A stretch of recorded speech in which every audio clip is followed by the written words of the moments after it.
नमस्कार विद्यार्थी मित्रांनो. आज आपण इयत्ता 9वी मध्ये गणित भाग 2 मधील प्रकरण क्रमांक 2 समांतर रेषा मधील सराव संच क्रमांक 2.2 सोडून पाहणार आहोत. बघा, या आधीच्या व्हिडिओज मध्ये आपण सराव संच याआधी सर्व सराव संच सोडून पाहिलेले आहेत. ते तुम्ही अभ्यासले असतीलच, त्यावर आधारित उदाहरणेही सोडवलेली असतील. तर आता आपण सराव संच क्रमांक 2.2 सोडवण्याची सुरुवात करूया. यामधील बघा, पहिला जो प्रश्न आहे तो आहे शेजारील आकृतीमध्ये y बरोबर 108 अंश आणि x बरोबर 71 अंश तर रेषा M व रेषा N समांतर होतील का? कारण लिहा. आता बघा, इथे आपण ही आकृती पाहिली तर या आकृतीमध्ये आपल्याला M आणि N या रेषा दिसत आहेत आणि त्यांची छेदिका L ही आपल्याला इथे छेदिका दिसत आहे. बघा, विचार केला तर छेदिकेच्या एका बाजूचे हे दोन्ही आंतरकोन आहेत. आता समांतर आपल्याला या रेषा समांतर आहेत का हे ठरवायचे आहेत का किंवा नाहीत. जर समांतर असतील तर ह्या दोन कोनांच्या मापांची बेरीज येते 180 अंश असणं गरजेचं आहे, कारण हे दोन आंतरकोन आहेत. मग आता आपण आंतरकोनांच्या गुणधर्मानुसार येथे आपण हे उदाहरण सोडवणार आहोत. बघा, येथे आंतरकोनांचा येथे आपण गुणधर्म वापरूया. बघा, समांतर रेषांच्या आंतरकोनांच्या गुणधर्मानुसार काय असणार आहे तर या दोन कोनांच्या मापांची बेरीज 180 अंश असली पाहिजे. बघा, म्हणजेच हे दोन कोन परस्परांचे पूरक असले पाहिजेत. पूरक कोन म्हणजेच काय, ज्या दोन कोनांच्या मापांची बेरीज 180 अंश असते त्यांना आपण पूरक कोन म्हणतो.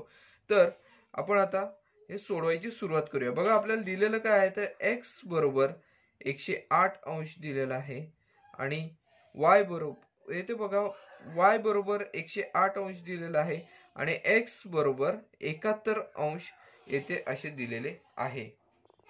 आता या दोन कोनांच्या मापांची आपण येथे बेरीज करून पाहूया. बघा, y अधिक x म्हणजेच x अधिक y बरोबर काय येणार, x ची किंमत येते 71 आहे, 71 अंश अधिक y ची किंमत येते आपल्याला किती दिलेली आहे तर 108 अंश, 108 अंश. आता या दोघांची आपण बेरीज केली तर बघा, येते आपल्याला 179 एवढी आपल्याला यांची बेरीज मिळते. बघा, जर समांतर रेषा असत्या तर यांची बेरीज आपल्याला 180 अंश मिळणे गरजेचे होते.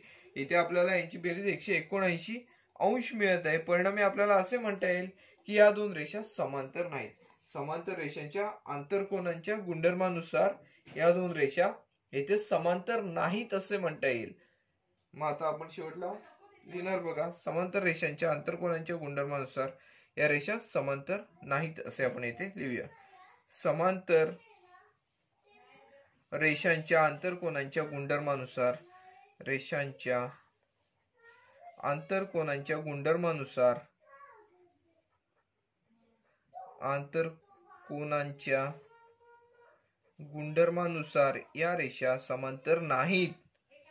गुणधर्मानुसार या रेषा समांतर नाहीत असे आपण येथे म्हणणार आहोत. या रेषा समांतर नाहीत, समांतर नाहीत असे आपण येथे म्हणणार आहोत. बघा, आता आपण काय यामध्ये आपण अभ्यासलेलं आहे ते परत एकदा पाहूया. बघा, इथे आपल्याला दिलेलं काय होतं, कोन y चे माप 108 अंश आणि x चे माप किती 71 अंश दिलेलं होतं. त्यावरून आपण काय केलं, x आणि y ची बेरीज करून पाहिली. ती इथे आपल्याला मिळाली 179 अंश. तर जर हे आंतरकोन आहेत, आंतरकोनांच्या मापांची बेरीज जर 180 अंश असली तर हे दोन कोन, या दोन रेषा ज्या आहेत M आणि N या दोन रेषा येथे समांतर आहेत असे आपण येथे म्हटलो असतो. परंतु येथे आपल्याला यांची बेरीज जी आहे ती 180 न मिळता 179 किंवा 180 सोडून इतर कोणतीही संख्या मिळालेली आहे. परिणामी येथे आपण असे म्हणणार आहोत की या दोन रेषा समांतर नाहीत. समांतर रेषांच्या आंतरकोनांच्या गुणधर्मानुसार या रेषा समांतर नाहीत. बस, सराव संचातील पहिले जे उदाहरण आहे ते आपले येथे पूर्णपणे सोडवून झालेले आहे. आता बघा, आपण दुसरं जे उदाहरण आहे त्या दुसऱ्या उदाहरणाकडे येथे वळणार आहोत. बघा, येथे आपल्याला काय दिलेलं आहे तर शेजारील आकृतीमध्ये कोन A एकरूप कोन B तर सिद्ध करा रेषा L समांतर रेषा M. बघा, हे सोडवण्याची सुरुवात करूया. बघा, आपल्याला काय यामध्ये दिलेले आहे तर कोन A एकरूप कोन B हे आपल्याला दिलेले आहे. कोन A आणि कोन B हे एकरूप आहेत असे आपल्याला दिलेले आहे. आपण इथे दिले आहे असं लिहूया आणि याला विधान क्रमांक 1 देऊया. दिलेले आणि ह्याला विधान क्रमांक 1 आपण दिलेला आहे. बघा, आता आपण एक काम करूया, याच्यामध्ये बघा ए हा कोण आहे, ए या कोणाचा इथे आपल्याला एक विरुद्ध कोण दिसतोय, परंतु या विरुद्ध कोणाला इथे नाव दिसत नाही काही. मग आपण या विरुद्ध कोणाला डी हे नाव देऊया. समजा बघा इथे आपण डी हा कोण इथे मांडलेला आहे. ए या कोणाचा, कोण ए चा विरुद्ध कोण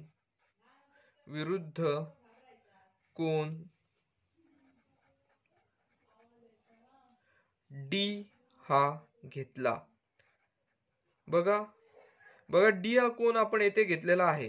त्यानुसार आता काय होणार आहे, तर कोण ए आणि कोण डी यांची मापे सुद्धा आपल्याला समान म्हणता येणार आहेत. कारण काय आहे, तर एल या रेषेला एन या रेषेने छेदल्यामुळे येथे जे विरुद्ध कोण तयार झालेले आहेत आणि विरुद्ध कोणांची मापे कशी असतात, तर समान असतात. हे आपण या आधीच्या प्रमेयांमध्ये अभ्यासलेले आहे. मग त्यानुसार आपण येथे असे म्हणणार आहोत, कोण ए एकरूप कोण डी, आणि याला कारण येणार विरुद्ध कोण.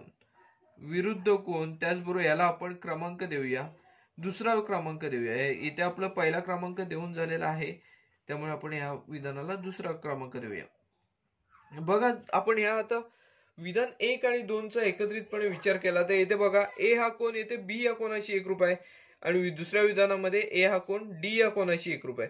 बघा आता जर विचार केला विधान 1 आणि 2 वरून, कोण बी एकरूप कोण डी येते असे आपण म्हणू शकतो. बी आणि कोण डी हे दोन कोण एकरूप आहेत असं म्हणू शकतो. बघा मग विधान 1 आणि 2 वरून, विधान 1 व 2 वरून, 1 व 2 वरून बघा आपल्याला काय म्हणता येऊ शकतं, तर कोण बी एकरूप कोण डी आहेत असं म्हणू शकतो. परंतु जर आकृतीमध्ये जर आपण पाहिले तर हे आकृतीमधील हे दोन संगत कोण, परस्परांचे संगत कोण आहेत. बघा कोण बी आणि कोण डी हे दोन्ही परस्परांचे संगत कोण आहेत असे आपल्याला इथे दिसून येते. मग आपण येथे वाक्य लिहूया, परंतु कोण बी व कोण डी हे परस्परांचे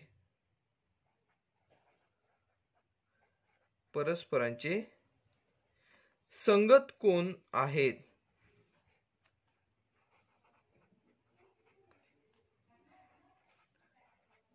मग संगत कोण कसोटीनुसार आपल्याला ह्या दोन रेषा ज्या आहेत त्या समांतर आहेत असं येथे म्हणता येऊ शकते. बघा म्हणून संगत कोण कसोटीनुसार या दोन रेषा समांतर आहेत. म्हणून संगत कोण कसोटीनुसार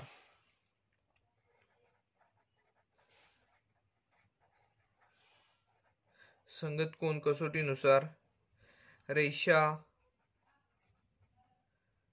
एल समांतर रेषा एम आहेत असं इथे आपण म्हणू शकतो. बघा रेषा एल व रेषा एम या समांतर आहेत ते आपण म्हणू शकतो. यामध्ये आपण काय काय केले ते सुरुवातीपासून फक्त एकदा नजर टाकूया. सुरुवातीपासून काय काय केलेलं आहे त्यामध्ये बघा. यामध्ये आपल्याला दिलेलं काय होतं, तर कोण ए आणि कोण बी यांची मापे समान आहेत. कोण ए हा इथे होता, कोण बी हा इथे होता. बघा या दोन कोणांची मापे समान आहेत असं दिलेलं होतं.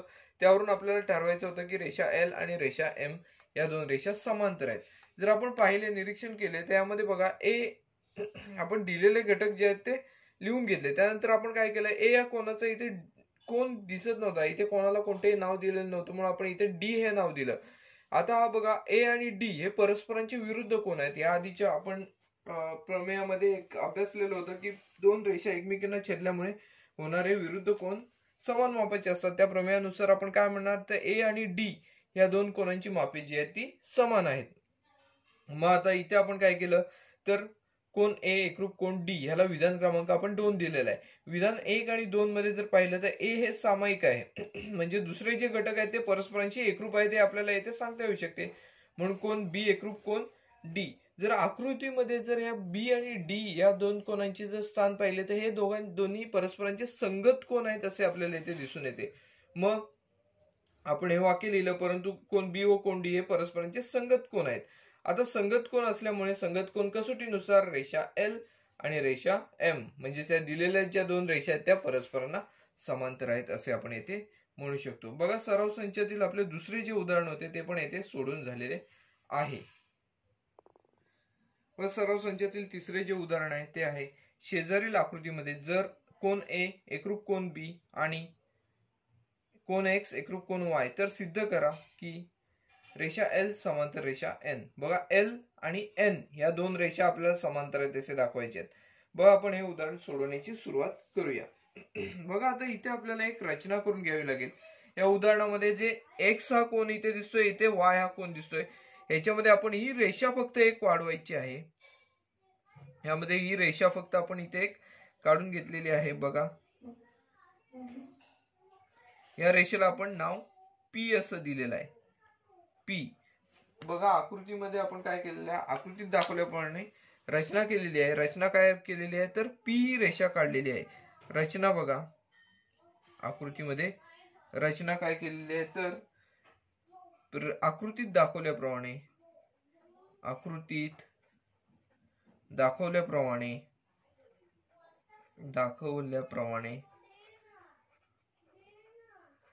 रेषा पी काढून घेतली किंवा रेषा पी काढली.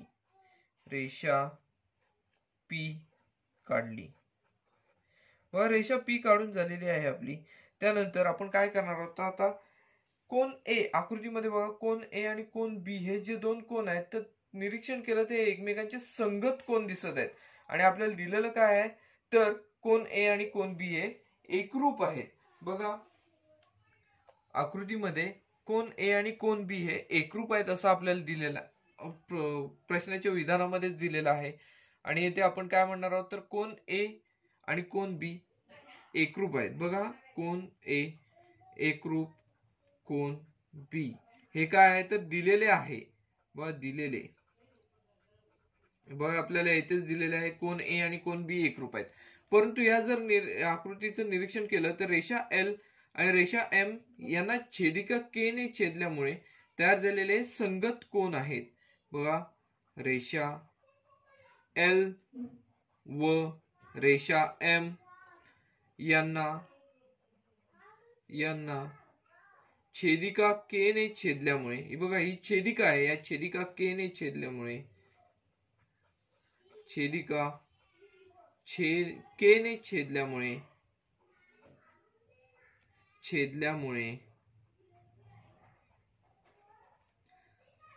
छेदल्यामुळे झालेले संगत कोन आहेत, तयार झालेले संगत कोन आहेत.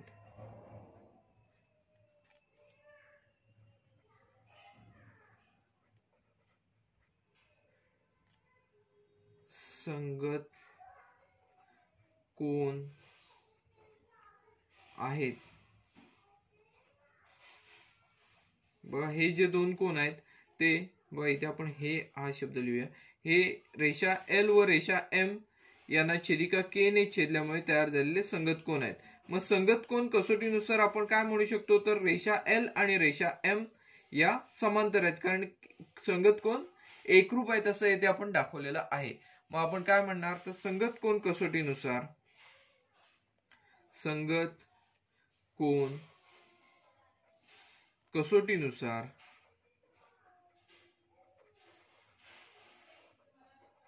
बघा संगत कोन कसोटीनुसार आपण इथे काय म्हणणार आहोत तर रेषा एल समांतर रेषा एम आहेत असं आपण इथे दाखवलेलं आहे. याला विधान क्रमांक आपण 1 दिलेला आहे. हे संगत कोन कसोटीनुसार आपण लिहिलेलं विधान आहे.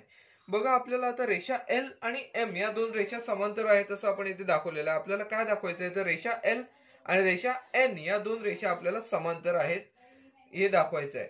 बघा आता आपण काय करूया तर रेषा एम आणि एन या दोन रेषा जर आपल्याला समांतर दाखवता आल्या तर एल आणि एन या देखील आपल्याला येथे समांतर दाखवता येऊ शकतात. बघा आता एम आणि एन यांच्या बाबतीत विचार करूया. आता बघा रेषा एम आणि एन यामध्ये पी ही रेषा छेदिका आहे. रेषा एम आणि एन मध्ये पी ही रेषा छेदिका आहे. मग आता त्यानुसार इथे विचार करूया. रेषा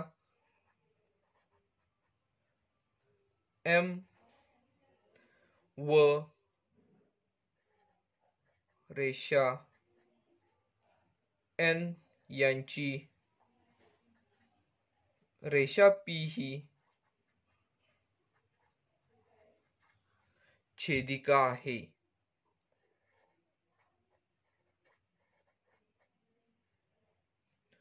छेदिका आहे. बघा P ही छेदिका आहे. त्यानुसार आपल्याला काय म्हणता येऊ शकते इथे, तर बघा P ही छेदिका आहे इथे आपल्याला, परंतु दिलेले काय आहे तर इथे X आणि Y हे दोन्ही कोण एकरूप आहेत असे इथे आपल्याला दिलेले आहे. बघा समांतर रेषांचे हे व्युत्क्रम कोण, छेदिकेमुळे झालेले व्युत्क्रम कोण आहेत, परंतु येथे आपल्याला काय दिलेलं आहे, कोण X एकरूप कोण Y हे आपल्याला इथे दिलेले आहे. कोण एकरूप कोण X एकरूप कोण Y हे ते आपल्याला दिलेले आहे. परिणामी आपण असे म्हणणार की हे जे कोण आहेत ते छेदिका P मुळे झालेले संगत कोण आहे, व्युत्क्रम कोण आहेत, परंतु कोण X व कोण Y हे रेषा M व रेषा N यांच्या छेदिका P मुळे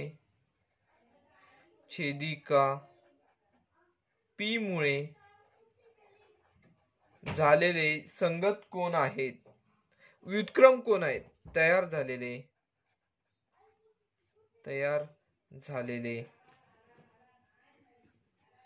व्युत्क्रम कोण आहेत. मग आपल्याला व्युत्क्रम कोण कसोटीनुसार ह्या रेषा समांतर आहेत असे येथे दाखवता येऊ शकते. व्युत्क्रम कोण आहेत,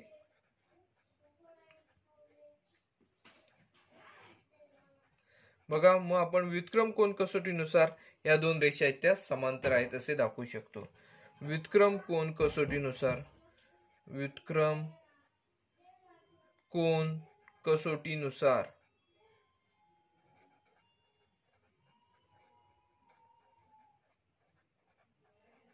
व्युत्क्रम कोण कसोटीनुसार आपण हे जे दोन रेषा आहेत त्या आपण समांतर आहेत हे असे दाखवू शकतो. बघा रेषा M समांतर रेषा N हे आपण इथे दाखवू शकतो व्युत्क्रम कोण कसोटीनुसार. याला आपण विधान क्रमांक 2 दिलेला आहे. आता विधान क्रमांक 1 मध्ये बघा रेषा L आणि M समांतर आहेत, विधान 2 मध्ये M आणि N या दोन रेषा समांतर आहेत असे आपण इथे दाखवलेले आहे. परिणामी आपल्याला संक्रामकतेच्या गुणधर्मानुसार असे म्हणता येऊ शकते की रेषा L समांतर रेषा N, म्हणजे एक रेषा दुसऱ्या रेषेला समांतर असेल, दुसरी तिसरीला समांतर असेल, तर पहिली रेषा जी असेल ती तिसऱ्या रेषेला पण समांतर असते. या गुणधर्मानुसार आपण काय म्हणणार तर रेषा L ही रेषा N ला सुद्धा समांतर आहे. विधान 1 व 2 वरून, विधान 1 व 2 वरून आपण काय म्हणणार आहोत तर रेषा L समांतर रेषा N आहे असे येथे आपण म्हणू शकतो. बघा हे आपले जे साध्य करायचे होते, जे सिद्ध करायचे होते ते आपल्या इथे सिद्ध झालेले. रेषा L समांतर रेषा N हे येथे सिद्ध करायचे होते ते आपण इथे सिद्ध केलेले आहे. आता हे कशा प्रकारे केले त्यामध्ये आपण परत एकदा लक्ष देऊया. बघा आपण इथे काय काय केलेलं आहे तर सुरुवातीला आपण इथे रचना केली. हा जे X आणि Y हे जे व्युत्क्रम कोण आपल्याला दिसत होते त्या कोणांच्या आपण जी छेदिका होती ती आपण इथे छेदिका आपण रेषा काढून घेतली, त्या रेषेला PS छेदिकेला आपण P असे नाव दिले. आपल्याला आकृतीमध्ये बघा प्रश्नामध्येच दिलेले आहे कोण A आणि कोण B हे एकरूप आहेत. आता हे जर एकरूप आहेत तर या दोन रेषा संगत कोणांच्या कसोटीनुसार समांतर आहेत असे आपण इथे म्हणू शकतो. त्यानुसार आपण या दोन रेषा समांतर आहेत असे दाखवले. रेषा L आणि रेषा M या समांतर आहेत. त्यानंतर बघा पुढे काय आहे तर M आणि N रेषा आहेत त्यांना छेदिका P आहे. आता त्यानुसार आपल्याला इथे दिलेलं आहे तर X आणि Y हे जे आहे ते सुद्धा एकरूप आहेत असं इथे दिलेलं होतं. पण हे जर निरीक्षण केलं तर हे व्युत्क्रम कोण आहेत परस्परांचे. व्युत्क्रम कोण एकरूप असल्यामुळे इथे आपण म्हणू शकतो व्युत्क्रम कोण कसोटीनुसार रेषा M आणि रेषा N या दोन रेषा सुद्धा समांतर आहेत असे इथे म्हणू शकतो. बघा पहिल्या विधानामध्ये आपण L आणि M समांतर आहेत असं दाखवले, दुसऱ्यामध्ये M आणि N या समांतर आहेत असं दाखवलेलं आहे.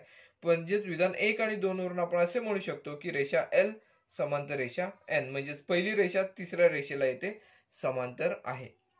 बघा हे जे सराव संचातील तिसरे उदाहरण होते ते सुद्धा इथे आपले पूर्णपणे सोडून झालेले आहे. आता आपण सराव संचातील चौथ्या उदाहरणाकडे वळणार आहोत. सराव संचातील पुढील जे उदाहरण आहे उदाहरण क्रमांक 4 ते आता आपण पाहणार आहोत.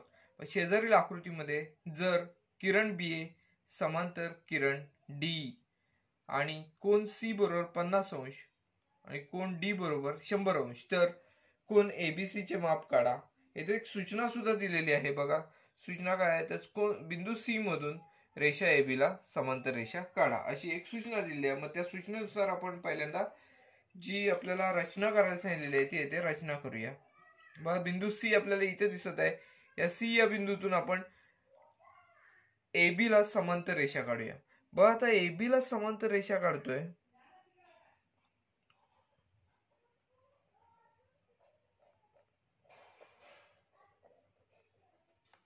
आपण अशा स्वरूपात एबी ला येथे समांतर रेषा काढलेली आहे. आता या रेषेला आपण रेषेवर एक बिंदू घेऊया. बिंदूला नाव देऊया एफ. बघा आपण इथे काय केलेलं आहे तर रेषा एबी ला समांतर रेषा इथे काढून घेतलेली आहे. आता ही रचना आपण लिहून घेऊया. बघा सी बिंदूतून रचना काय आहे तर सी बिंदूतून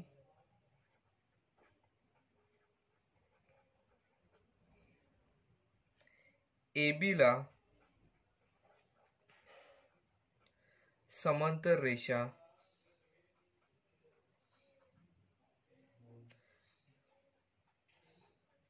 सीएफ काढली. सीएफ ही येथे आपण काय केली सुरुवातीला समांतर रेषा सी या बिंदूतून एबी ला काढून घेतली. बघा आता सीएफ ही एबी ला समांतर आहे. बघा सीएफ ही जी रेषा आहे ती एबी ला समांतर आहे. सीएफ ही रेषा एबी ला समांतर आहे. आपण सुरुवातीलाच एक विधान केलेलं आहे. बघा याच्यात आपल्याला एबी आणि डी या पण समांतर आहेत असं इथे आपल्याला दिलेलं आहे. मग त्यानुसार आपण काय म्हणणार तर सीएफ आणि डी ह्या सुद्धा समांतर असतील. बघा आपल्याला याच्यात काय दिलेलं आहे तर बघा आपल्याला इथे आपण दिलेलं आहे ते आधी लिहून घेऊया. रेषा बी ए समांतर किरण डी डीई. मग आपण यानुसार आपण काय म्हणणार एबी जर समांतर असेल सीएफ ला पण डीई ला पण त्या तिन्ही रेषा एकमेकींना समांतर आहेत असे आपण म्हणू शकतो. मग आपण सीएफ ही डीई ला सुद्धा समांतर आहे म्हणून सीएफ ही समांतर डीई ला सुद्धा समांतर आहे असे आपण येथे म्हणू शकतो. बघा म्हणजे या तिन्ही ज्या रेषा आहेत एबी सीएफ आणि डी ह्या एकमेकींना समांतर रेषा आहेत. बघा आता आपण पुढे सोडवण्याची सुरुवात करूया. आपल्याला जो घटक काढायचा म्हणजे कोण एबीसी ची किंमत काढायची त्यानुसार आपण सोडवण्याची येथे सुरुवात करूया. बघा आपल्याला येथे कोण डी सी एफ आणि कोण ईडीसी हे जे कोण आहेत. बघा कोण डी सी एफ आणि ईडीसी हे दोन कोण जे आहेत त्या दोन कोणांची मापे किती असणार आहेत तर ते परस्परांचे व्युत्क्रम कोण आहेत. बघा आपण येथे तसं केलेलं आहे रचना केली आहे. सीएफ आणि डी हे दोन्ही रेषा एकमेकींना समांतर आहेत. परिणामी जर डीसी ही जर छेदिका आपण घेतली तर ईडीसी आणि डीसीएफ हे जे दोन कोण आहेत ते परस्परांचे व्युत्क्रम कोण असणार आहेत ते एकमेकांना एकरूप असणार आहेत. म्हणजेच बघा कोण ईडीसी एकरूप कोण डीसीएफ हे काय आहे ते परस्परांचे व्युत्क्रम कोण आहेत.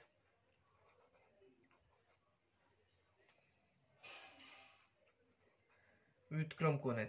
बघा आता ईडीसी चं माप आपल्याला माहिती आहे इथे 100 अंश हे आहे. ईडीसी चं माप येथे आपल्याला 100 अंश दिलेलं आहे. आता त्यावरून डीसीएफ चं पण माप किती असणार आहे तर 100 अंश असणार आहे. म्हणून आपण काय येथे म्हणणार तर म्हणून बघा ईडीसी चं माप आपल्याला माहिती आहे. डीसीएफ चं माप आपण येथे 100 अंश म्हणणार. बघा कोण डीसीएफ बरोबर 100 अंश कारण ईडीसी चं माप 100 अंश आहे. बघा आता त्यानुसार बघा आता ईडीसी जर हा जर कोण आपण पाहिला, ईडीसी नाही डीसीएफ हा जर आपण कोण पाहिला तर यामध्ये त्याचे दोन भाग झालेले दिसत आहेत. एक भाग बघा 50° मापाचा आहे, दुसरा भाग येते आपल्याला त्याचे माप किती आहे ते माहिती नाही. बघा ईडीसी डीसीएफ हा कोणकोणत्या कोणांच्या मापांची बेरीज आहे तर डीसीबी आणि बीसीएफ या दोन कोणांच्या मापांची बेरीज आहे. मग आपण ह्याची रचना करून घेऊया. बघा कोण डीसीएफ बरोबर काय आहे तर पहिला बघा हा जो कोण आहे तो कोण डीसीबी, कोण डीसीबी अधिक कोण बीसीएफ, बीसीएफ या दोन कोणांच्या मापांची येथे बेरीज आहे. बघा जर विचार केला तर याच्यामध्ये सुद्धा आपल्याला डीसीबी हा जो कोण आहे या कोणाचे माप आपल्याला येथे दिलेले आहे तर किती आहे ते 50° आहे. त्याचबरोबर आपण डीसीएफ चे पण माप येथे 100° काढलेले आहे.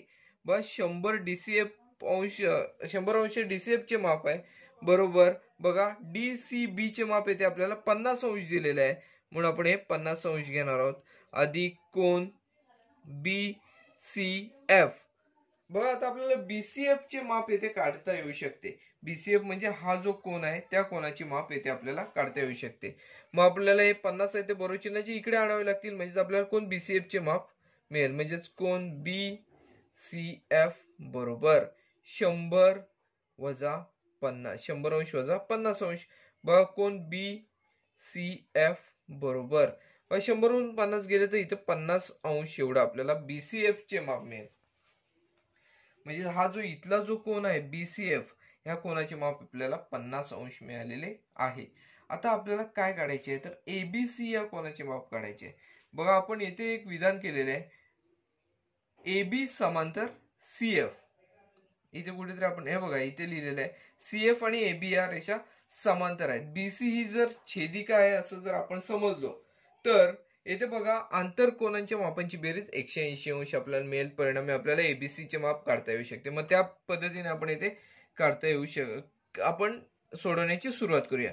परंतु बघा येथे काय आहे रेषा बीए समांतर रेषा सीएफ ह्याला आपण एक विधान देऊया. क्रमांक 1 दिलेला आहे मग आपण विधान 1 वरून वी फक्त लिहिलंय विधान 1 वरून हे आपण येथे लिहिलेले आहे. विधान 1 वरून आपण हे लिहिलेले आहे. त्यानुसार बघा आपल्याला काय म्हणता येऊ शकतं तर बीसी ही जर छेदिका जर म्हटली तर हे जे कोण आहेत कोण बी आणि कोण एबीसी आणि कोण बीसीएफ हे परस्परांचे आंतर कोण असणार आहेत म्हणजे त्यांच्या मापांची बेरीज येते 180° आहे. आता परंतु रेषा बीए समांतर रेषा सीएफ आणि बीसी ही छेदिका, बीसी जर छेदिका असेल तर त्यानुसार कसे होणार तर बघा कोण एबीसी म्हणून कोण एबीसी अधिक कोण बीसीएफ बरोबर 180°. हे कशावरून आपण लिहितोय तर आंतरकोनांच्या गुणधर्म. आंतरकोन आहे ते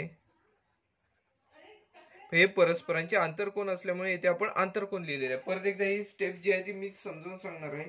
बघा स्पष्टीकरणासहित यामध्ये आपल्याला काय दिलेले आहे तर एबीसी बघा इथे बीए आणि सीएफ हे दोन रेषा समांतर आहेत. परिणामी आपल्याला बीसी ही जी आहे ती आपण येथे काय घेतलेली आहे तर छेदिका घेतलेली आहे. आपण बीसीएफ चे माप आधीच काढलेले आहे इथे 50°. मग बीसीएफ कोण आणि कोण एबीसी हे परस्परांचे आंतरकोन आहेत. हे छेदिकेमुळे झालेले हे आंतरकोन आहेत आणि आंतरकोनांच्या मापांची बेरीज येते 180° असते हे आपल्याला माहिती आहे. मग आपल्याला कोणत्या कोणाचे माप काढायचे आहे तर कोण एबीसी चे माप काढायचे आहे म्हणून काय येणार कोण एबीसी अधिक बीसीएफ चे माप आपण आधीच काढलेले आहे ते 50°. एबीसी अधिक 50° बरोबर 180°. बघा आपल्याला एबीसी चे माप काढायचे म्हटल्यावर 50° जे आहे ते बरोबर चिन्हाच्या पलीकडे न्यावे लागतील म्हणून कोण एबीसी बरोबर 180° वजा 50°. बघा 180 मधून 50 जर वजा केले तर आपल्याला कोण एबीसी ची किंमत मिळेल. कोण एबीसी बरोबर इथे आपल्याला किंमत मिळेल 130 अंश. बघा कोण एबीसी ची किंमत येते आपल्याला 130 अंश मिळालेली येते दिसून येते. इथे आपल्याला कोण एबीसी चे माप 130 अंश मिळालेले आहे. हे आपण कसे उदाहरण सोडवलेले आहे ते आपण सुरुवातीपासून परत एकदा पाहूया. बघा उदाहरणामध्ये आपल्याला कोण बीए आणि डीसी हे समांतर आहेत. हे दोन रेषाखंड असे रेषा आपल्याला असे दिलेले होते. त्यानुसार आपल्याला बघा अजून काय दिलेली माहिती आहे तर सी हा कोण इथला कोण जो आहे तो 50 अंश दिलेला होता. इथला 100 अंश कोण दिला होता डी हा कोण. त्यावरून एबीसी चे माप काढायला सांगितले होते आणि सूचना होती सी या बिंदूतून एबी ला समांतर रेषा काढा. आता ही एबी ला समांतर रेषा काढायची आहे म्हटल्यावर ही डीसी ला पण डीई ला पण समांतर रेषा असणार आहे का. आता एबी आणि डी हे समांतर आपल्याला दिलेले आहेत. परिणामी ही जी रेषा आपण काढली ती एबी ला पण समांतर आहे आणि डीई ला पण समांतर आहे. त्यानंतर आपण काय केले तर हा जो कोन आहे तो आणि इथे जो तयार झालेला हा जो कोन आहे या समांतर रेषेमुळे हे दोन कोन परस्परांना कसे असणार आहेत तर परस्परांचे व्युत्क्रम कोन आहेत. व्युत्क्रम कोन कसे असतात तर परस्परांना एकरूप असतात. एकरूप असल्यामुळे आपण काय केले तर यापैकी एका कोनाचे माप माहिती आहे आणि हा जो कोन आहे इथला हा कोन तो इतर दोन कोनांच्या मापांची बेरीज असल्यामुळे आपण बीसीएफ चे माप इथे सहजपणे काढू शकलो. बीसीएफ चे माप काढल्यानंतर बस सीएफ आणि एबी हे सुद्धा समांतर आहेत. परिणामी बीसी ही छेदिका आहे असे समजून आपण काय केले तर हे जे तयार झालेले आतले कोन आहेत ते आंतरकोन आहेत असे ठरवून ह्यांच्या मापांची बेरीज 180 अंश असले पाहिजे. त्यापैकी एका कोनाचे माप 50 अंश आहे.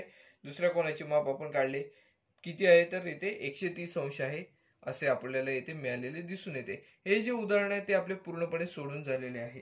सराव संचामध्ये एकूण 6 उदाहरणे आहेत. त्यापैकी आपली 4 उदाहरणे पूर्णपणे सोडून झालेली आहेत. सराव संचातील 5वे जे उदाहरण आहे ते आता आपण इथे सोडवण्याची सुरुवात करणार आहोत. बघा सराव संचातील 5वे उदाहरण काय आहे तर शेजारील आकृतीमध्ये किरण ए समांतर किरण बीडी. किरण एफ हा कोन ईएबी चा आणि किरण बीसी हा कोन एबीडी चा दुभाजक आहे. तर सिद्ध करा की एफ समांतर रेषा बीसी. रेषा एफ समांतर रेषा बीसी हे आपल्याला सिद्ध करायचं. म्हणजे रेषा ही जी एफ आहे ही बीसी याच्याशी समांतर आहे. तत्पूर्वी आपल्याला काय दिलेलं आहे बघा ईएबी चा हा एफ हा दुभाजक आहे. परिणामी हे जे दोन कोन आहेत त्यांची आपल्याला मापे दिलेली आहेत एक्स एक्स.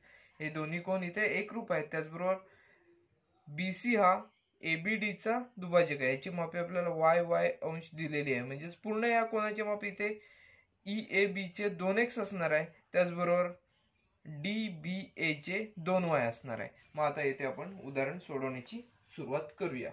बघा इथे आपल्याला काय दिलेले आहे तर सुरुवातीला दिलेले जो घटक आहे तो इथे आपण लिहून घेऊया. बघा इथे आपल्याला किरण ए समांतर किरण बीडी हे दिलेलं आहे ते आपण इथे लिहून घेऊया. किरण एई समांतर किरण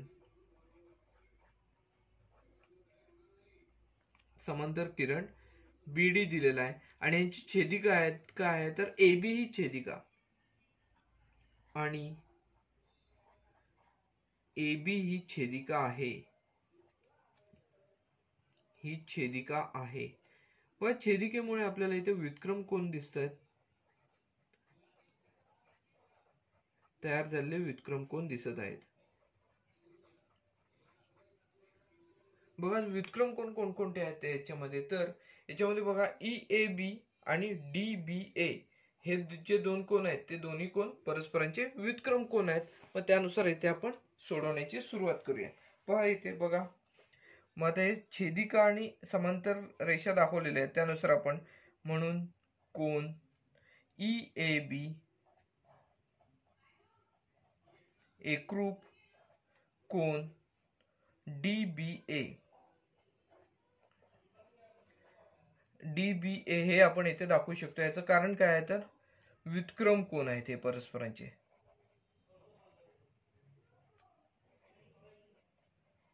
व्युत्क्रम कोन आहेत.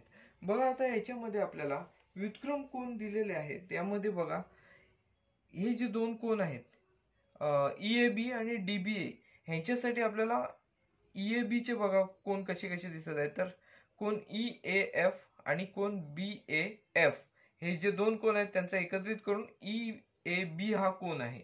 मग आता आपण त्यानुसार यांची मांडणी करूया.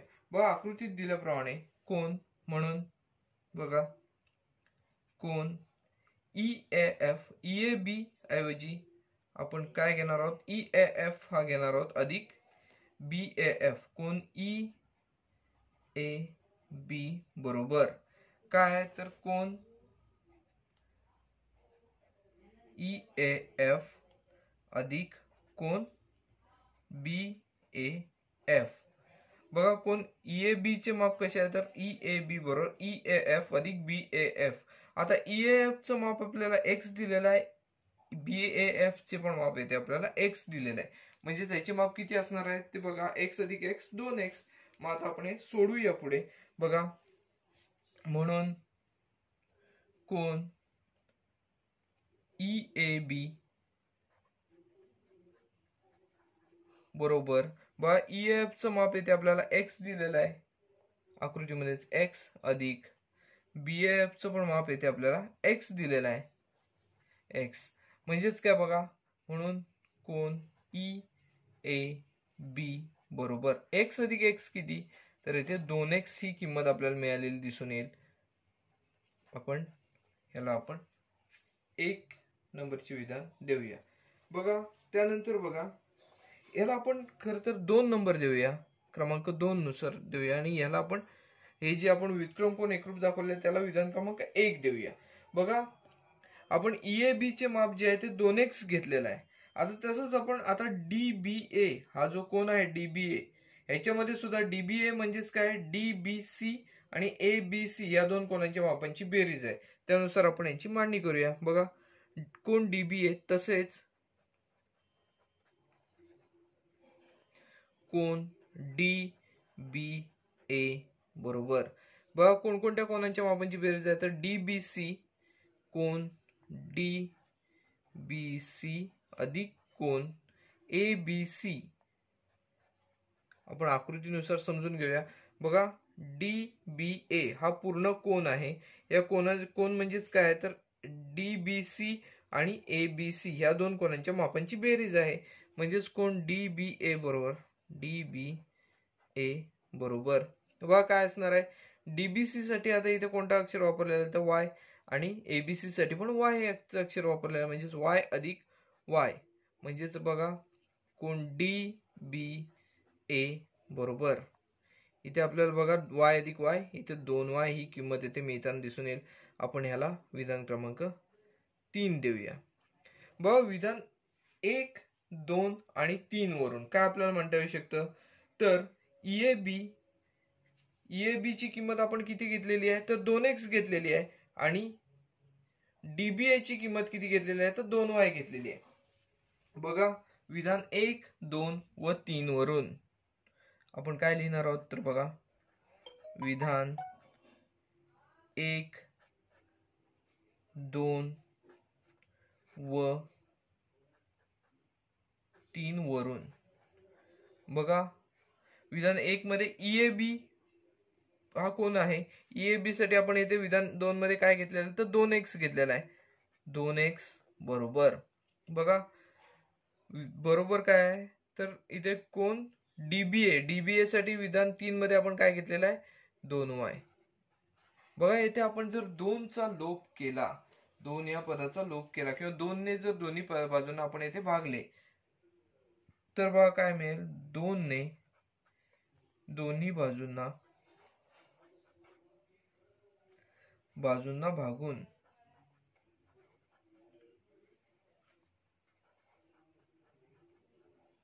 व 2 ने जर दोन्ही बाजूंना भागलं तर इथे आपल्याला काय मिळेल, बघा 2x ला 2 ने भागलं तर x शिल्लक राहील बरोबर, 2y ला 2 ने भागलं तर इथे y शिल्लक राहील. बघा x बरोबर y ही किंमत येथे आपल्याला मिळताना दिसून येते. बघ x बरोबर y म्हणजेच काय, आता इथे आपण आकृतीमध्ये पाहूया x म्हणजे तिथे कोणता कोण आहे, बघा कोण EAF त्याचबरोबर BAF हे जे कोण आहे ते x साठी आहे वापरले गेलेले आहेत.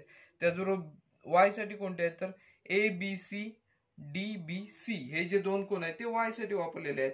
मग आपण त्यानुसार बघा हे सोडवण्याची हे एक्स साठी जो कोण वापरलेला आहे तो आपल्याला इथे आवश्यक कोण कोणता आहे तर FAB हा जो कोण आहे एक्स साठी तो इथे आपण एक्स ची किंमत घेऊया. बघा एक्स साठी जो कोण दिलेला आहे तो त्याची किंमत इथे घेऊया. कोण FAB बरोबर, म्हणून इथे चिन्ह म्हणून कोण FAB एक्सच्या ठिकाणी आपण एक्सचा हा जो कोण आहे तो घेतलेला आहे. आपण हाच पण कोण घेऊ शकतो, परंतु आपल्याला इथे समांतर या दोन रेषा दाखवायच्यात म्हटल्यावर हाच कोण इथे घेणे गरजेचे आहे.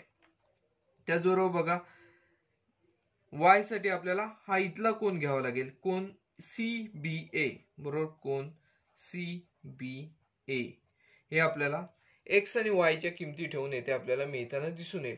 परंतु जर आकृतीमध्ये पाहिले तर हा कोण आणि हा कोण हे आपले दोन कोण आपण एकरूप दाखवलेले आहेत. या कोणांचं जर आपण निरीक्षण केलं तर AF आणि BC या रेषांना AB या छेदिकेने छेदल्यामुळे तयार झालेले हे व्युत्क्रम कोण आहेत. मग बघा रेषा F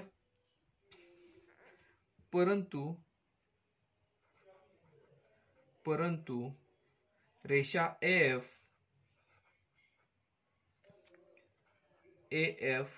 व रेषा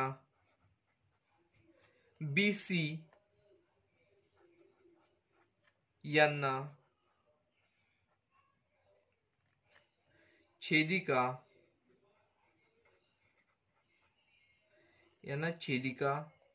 AB ने छेदल्यामुळे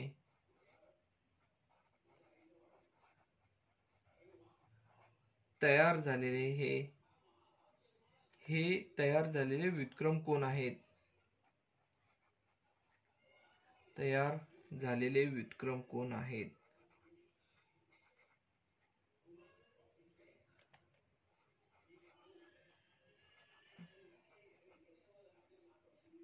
व्युत्क्रम कोण आहेत. बघा मग आपण आता व्युत्क्रम कोण कसोटीनुसार AF आणि BC या ज्या दोन रेषा आहेत त्या समांतर आहेत म्हणून असे दाखवू शकतो. म्हणून व्युत्क्रम कोण कसोटीनुसार म्हणून आपण काय म्हणणार, रेषा AF समांतर रेषा BC याला आपण कारण काय देणार तर व्युत्क्रम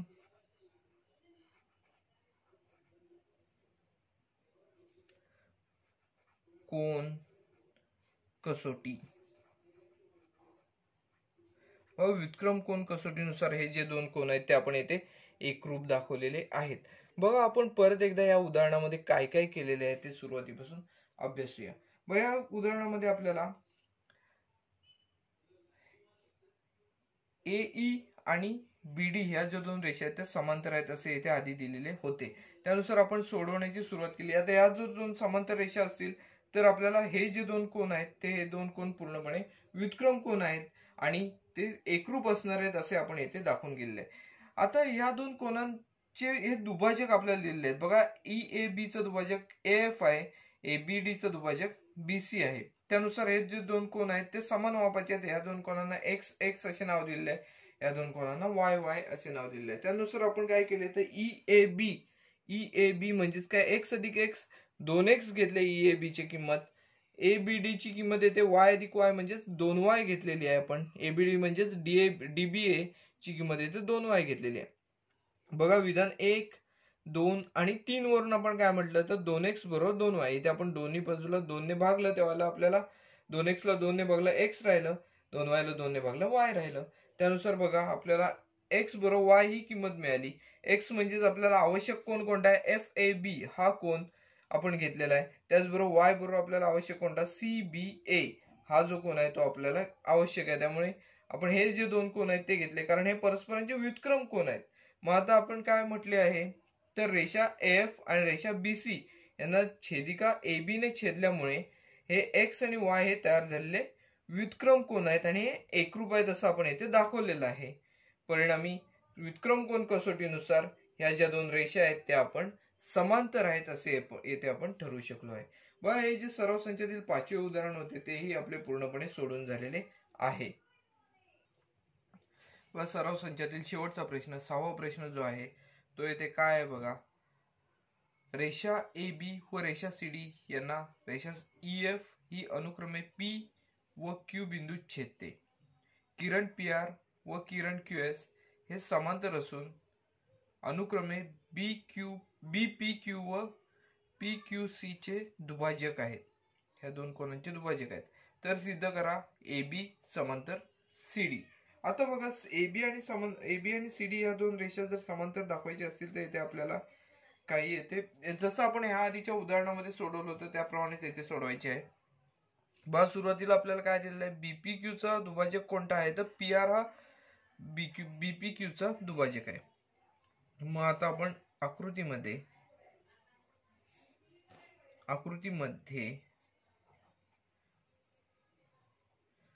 कोन बी पी क्यू चा दुभाजक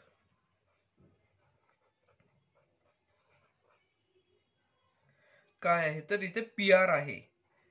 पी आर आहे याचाच अर्थ काय आहे तर बघा बीपी क्यू या कोणाचे पी आर या किरणामुळे दोन समान भाग झालेले आपल्याला दिसून येत आहेत. ते कोणकोणते दोन समान भाग आहेत तर बघा बीपी आर आणि क्यू पी आर हे दोन समान भाग आहेत. या दोन समान भागांसाठी आपण एक्स हे अक्षर मानूया. म्हणून कोन बीपी आर बरोबर कोन क्यू पी आर. बघा बीपी आर आणि क्यू पी आर हे दोन कोन समान आहेत बरोबर आपण एक्स मानू. बघा बीपी आर बरोबर क्यूपी आर बरोबर आपण येथे एक्स मानलेला आहे. त्यामुळे बघा जर हे दोन कोन एक्स एक्स असतील तर बी पी क्यू चे माप किती असणार आहे तर 2x असेल. म्हणून कोन बी पी क्यू बरोबर 2x. का तर बघा बीपी क्यू हा जो कोन आहे तो बीपी आर आणि क्यूपी आर यांच्या मापांची बेरजे इतका असणार आहे. म्हणजेच काय एक्स अधिक एक्स म्हणजे 2x असणार आहे. त्याचबरोबर बघा ज्याप्रमाणे आपण इथे म्हटलेलं आहे त्याचप्रमाणे इथे सुद्धा आपल्याला म्हणावं लागेल कोन जो पी क्यू सी हा जो कोन आहे याचा क्यू एस हा जो आहे तो दुभाजक आहे. तसेच कोन पी क्यू सी चा दुभाजक किरण कोणता आहे किरण क्यू एस आहे.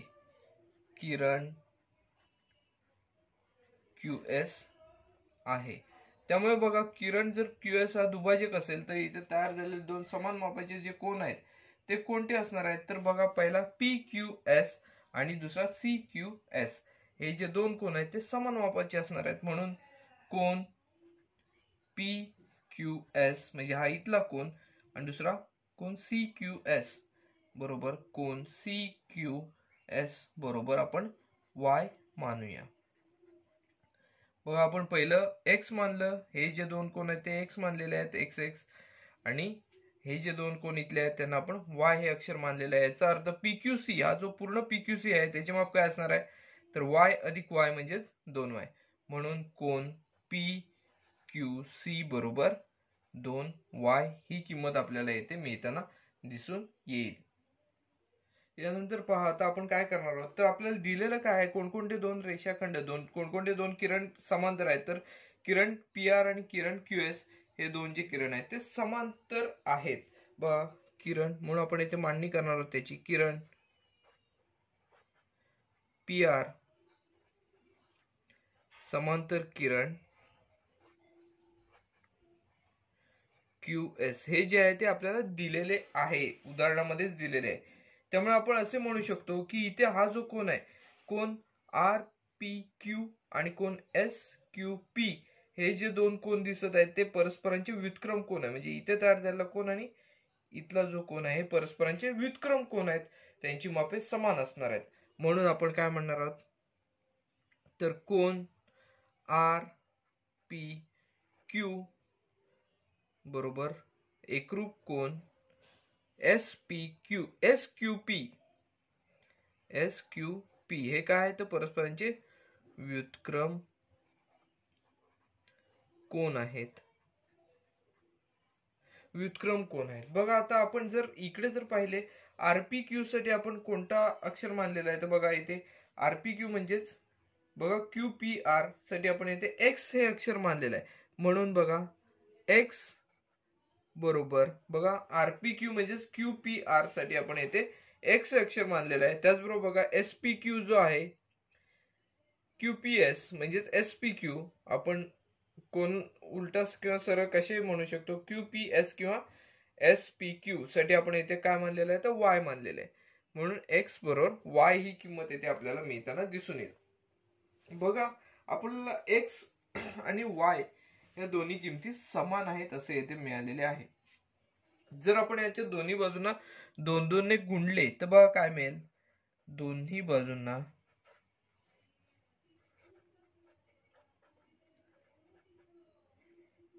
2 ने गुणून बघा दोन्ही बाजूने जर इथे आपण 2 ने गुणले तर बघा इथे काय मिळेल. X ला 2 ने गुणले तर इथे आपल्याला 2x मिळेल बरोबर. Y ला 2 ने गुणले तर इथे आपल्याला 2y मिळेल. बघा याच उदाहरणामध्ये आपण 2x म्हणजे काय समजलेलो आहोत तर इथे BPQ हा जो कोन आहे तो आपण इथे 2x आहे असं समजलेलो आहोत. आणि 2y म्हणजेच काय ते PQC हा जो कोन आहे तो आपण 2y म्हणजे समजलेलो आहोत. मग आपण 2x च्या ऐवजी 2x ची येथे जी किंमत आहे जो कोन आहे 2x माप असलेला तो इथे आपण लिहूया. बघा 2x चे माप कशाच आहे तर कोन BPQ चे माप आहे. म्हणून कोन BPQ बरोबर 2y हे माप कशाच आहे तर कोन PQC चे आहे. कोन PQC बघा आता जर आकृतीमध्ये जर आपण पाहिलं तर BPQ आणि PQC हे जर दोन कोन जर आपण पाहिले तर रेषा AB आणि रेषा CD यांना EF या छेदिकेने छेदल्यामुळे झालेले हे व्युत्क्रम कोन आहेत. बघा परंतु रेषा हे कोन रेषा AB व रेषा CD यांना छेदिका EF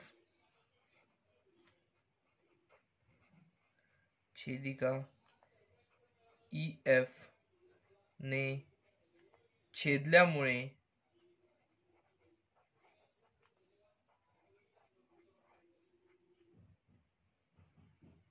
तयार झालेले व्युत्क्रम कोन आहेत. तयार झालेले व्युत्क्रम कोन आहेत.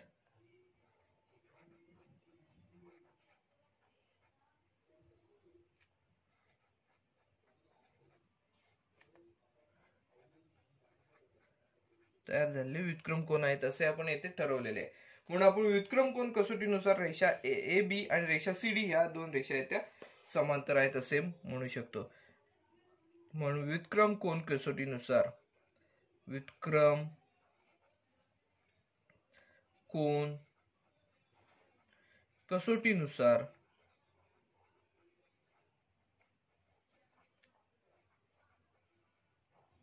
व्युत्क्रम कोन कसोटीनुसार रेषा AB आणि रेषा CD या समांतर आहेत असे आपण म्हणू शकतो. रेषा AB समांतर रेषा CD आहे असे आपण इथे म्हणू शकतो. बघा हे जे उदाहरण आहे याच्यामध्ये आपल्याला हे सिद्ध करायचे होते की रेषा AB आणि रेषा CD या दोन रेषा आहेत त्या समांतर आहेत. त्यानुसार आपण ही सिद्धता लिहिलेली आहे आणि ही सिद्धता आपली येथे पूर्ण झालेली आपल्याला दिसून येते.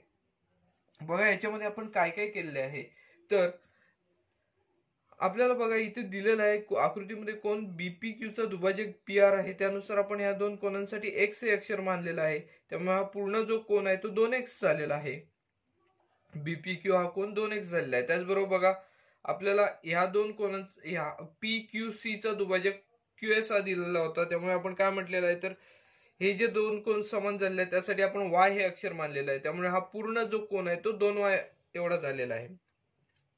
त्यानंतर आपल्याला PR आणि QS हे दोन जे किरण आहेत ते समांतर आहेत असे दिलेले असल्यामुळे आपण त्यानुसार हे जे दोन व्युत्क्रम कोन आहेत व्युत्क्रम कोन समान मापाचे दाखवले, त्यांची दुप्पट केली म्हणजे 2 ने गुणले, त्यानुसार आपल्याला 2x ची किंमत BPQ जी आहे ती मिळालेली आहे. त्याचप्रमाणे 2y ची जी किंमत आहे ती PQC ही जी मिळालेली आहे.